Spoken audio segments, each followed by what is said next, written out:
Okay, right now we're going to talk about managerial control. Managerial control is something that well, it can seem a little dry to be honest with you, but the fact of the matter is it's really really important. And if you read the Wall Street Journal or you even watch ESPN for that matter, you'll see that control systems, whether they be for sports teams or whether they be for huge companies or even small, your lemonade stand for your 10-year-old son or daughter.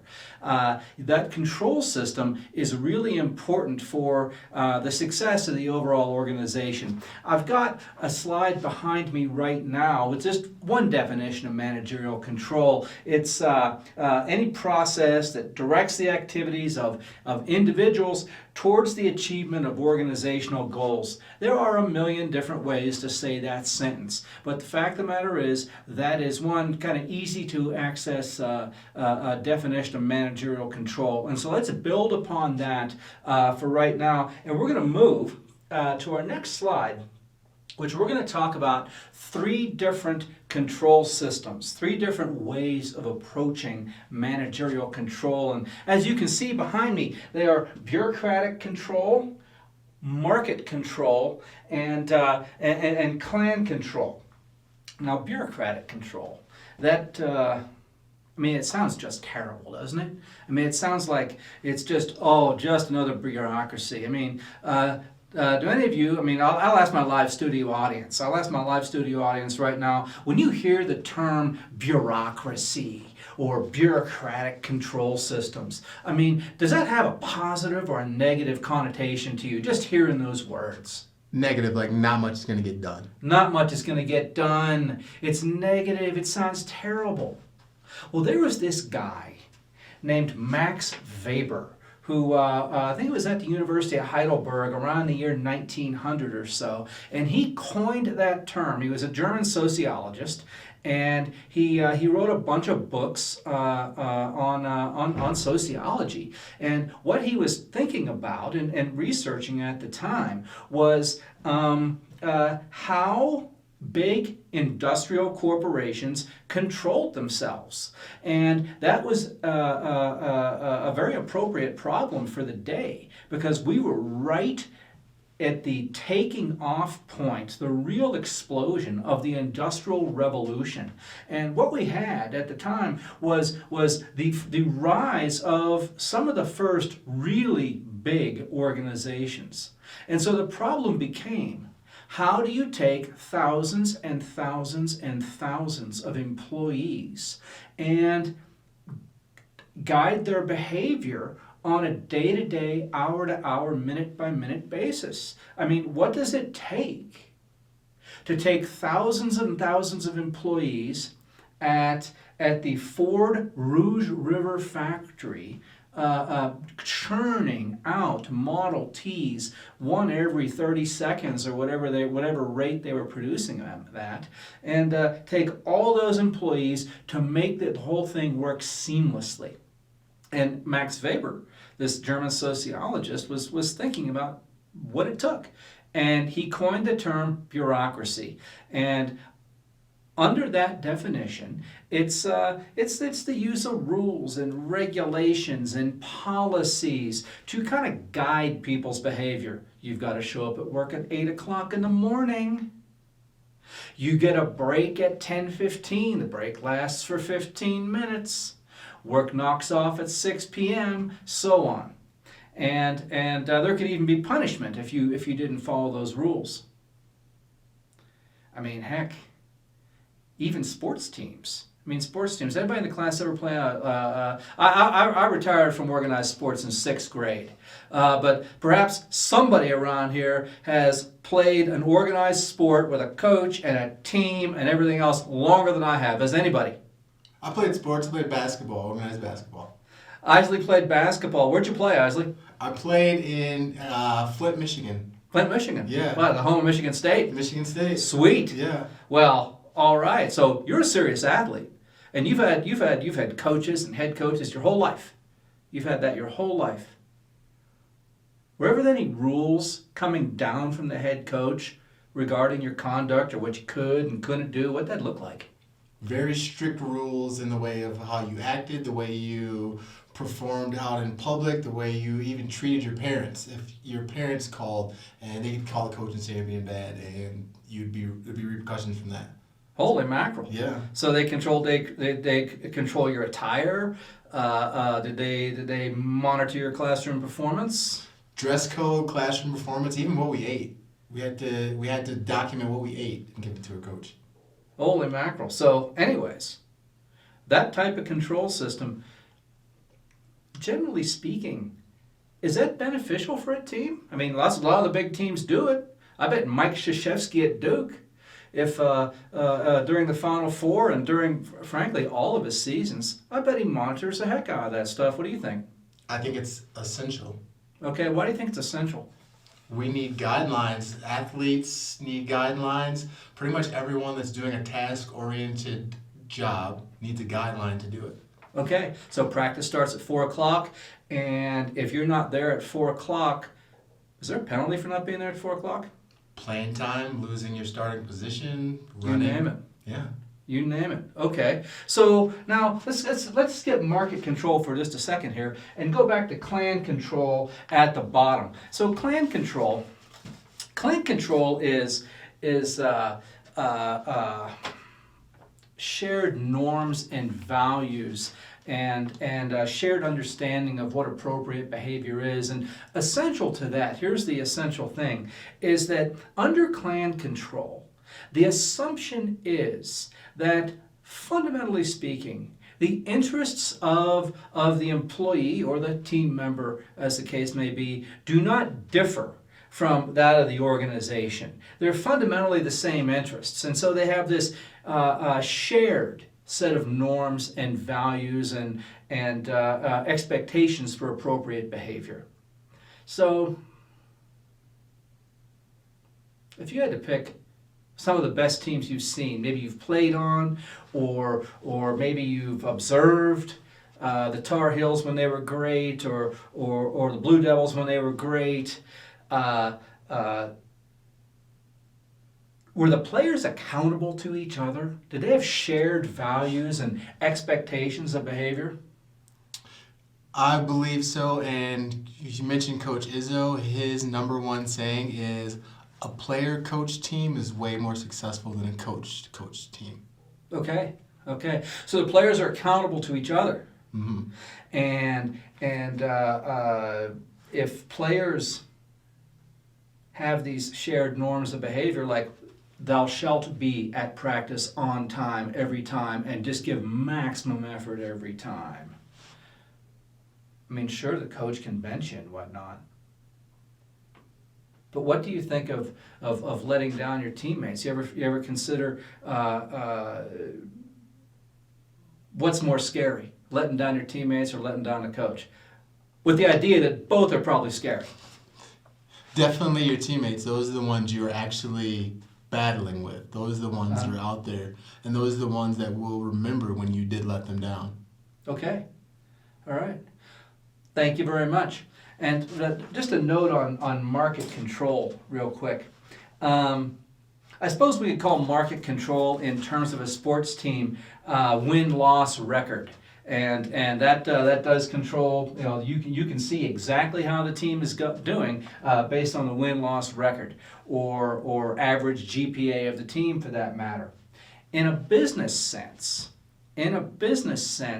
market control might be a subsidiary that makes some company making iPhones, and a subsidiary might make the glass, and a different subsidiary might make the case, and a different subsidiary might make the circuit board, and a different one the chip, and so on.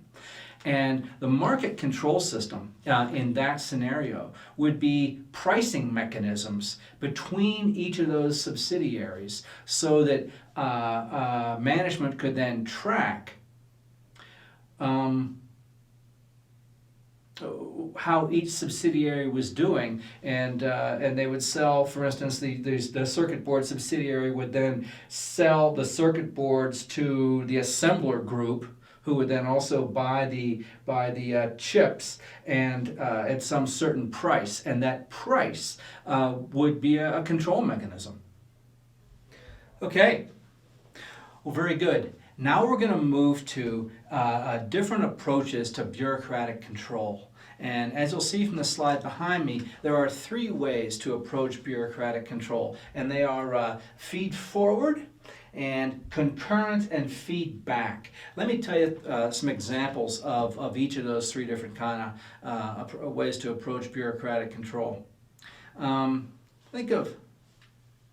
Let's say that companies don't want people saying bad stuff about them, employees saying bad stuff about them on the internet. And so they might have, on a feed-forward basis, they might have a policy that everyone at the company knows about and everybody's been trained in. And maybe when you start work at that company, you even sign a document that promises you will not disparage the company on on social media.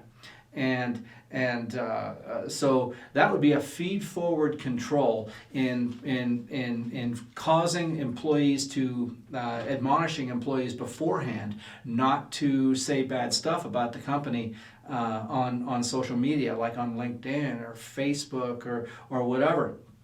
Now, concurrent control, and heck, we know companies do this. We know that all of them use humans and computerized algorithmic tracking systems to find every mention of the company on LinkedIn or Facebook and across a whole range of social media. And we'll call that concurrent control, because as it happens, probably if I were to say something terrible about Fort Lewis College, for instance, Fort Lewis College could have an algorithm checking for every mention of Fort Lewis College and artificial intelligence to find out if it was positive or negative about Fort Lewis College, and then they could send a human in to actually read it and get to the bottom of it. And so that would be an example of concurrent control in that example. And then feedback control would be the boss sitting down with you and saying, you can't do that anymore. And so that would be the 3 examples of feed forward and concurrent and feedback control in the context of not saying something bad about your employer. Or let's say it's a manufacturing operation. Let's say it's a manufacturing operation where the feed forward control would be checking raw materials before they are accepted into inventory. And so we can find defects off the bat if there's something wrong with whatever the raw material is that we're buying. And then concurrent control would be some machine that's performing some function, it's building something, and that machine is obviously it's a very precise instrument, and it can identify whether the machine is in a correct position and whether or not the thing it's working on is in a correct position, probably with laser beams and everything else, and it'll be able to determine whether or not things are going well in the moment right there, and it can shut down even in the moment if it appears that things are haywire. And of course, feedback control in that context, it might be after the fact statistical process control, inspections of parts that come off the assembly line, or it might even go a little bit farther down the chain, and it might be consumer feedback on the product or on the service. And probably all of us have filled out the how was our service today, and frankly, I'm getting a little fatigued over it. I'm not going to answer 5 questions on how my expectation for the service was. And so heck, on the feedback control, they're starting to just give frowny face or smiley face, and that's all you got to click. And that is actually used as a form of feedback control by whatever company is collecting it. So now we're going to turn to, let's see, we're going to change subjects just a little bit, and we're going to change to something called Six Sigma. And this is not a a statistical process control class. I'm just going to talk about this subject for 10 seconds. Now you see behind me the role of Six Sigma, and the guy in the U.S. that really, back in the 50s, back in the 60s, that brought statistical process control to the world was a guy named Edward Deming. And let's see, he was born in 1900, passed away in 1993 or something like that. And he pioneered the use of statistics to lead to zero defects. Because let's face it, there's nothing more expensive than making a whole bunch of parts or a whole bunch of products or a whole bunch of cars, for that matter, that have defects in them, because it's enormously expensive to bring that back into the factory or back into the dealer to fix that mistake. And ironically, Edward Deming was an American, but ironically, it was the Japanese back in the 60s that really first embraced his approach to quality control. And for decades, Japanese products, most especially cars, were leading the J.D. Powers quality control list, top 10 J.D. Powers quality award winner, and Japanese cars for many years dominated that list, and they still are prominently displayed. But it's close to zero defects. And just briefly on the slide behind me, we see what 4 sigma, as opposed to 6 sigma, we see 4 sigma and what it means in real life. And it means, let me see here, it means if you applied that to the U.S. Postal Service, if you had only 4 sigma quality, there'd be 20,000 lost pieces of mail per hour. Or if you applied it to prescription drugs, which are obviously, you can't have defects in prescription drugs. I mean, because people can die with the wrong medication. And so with all the prescriptions made over the course of a year, if you had 4 sigma levels of quality in prescription drugs, that'd be 200,000 wrong prescriptions per year. I mean, imagine just in addition to the human suffering associated with that. Imagine the lawsuits if you had 200,000 wrong prescription drug prescriptions per year. It'd be frightful. And so that's why statistical process control is really really important. And I'll leave you with something else that's very practical, and that is that there are careers to be had and money to be made in quality, in quality assurance. And if I invite you to Google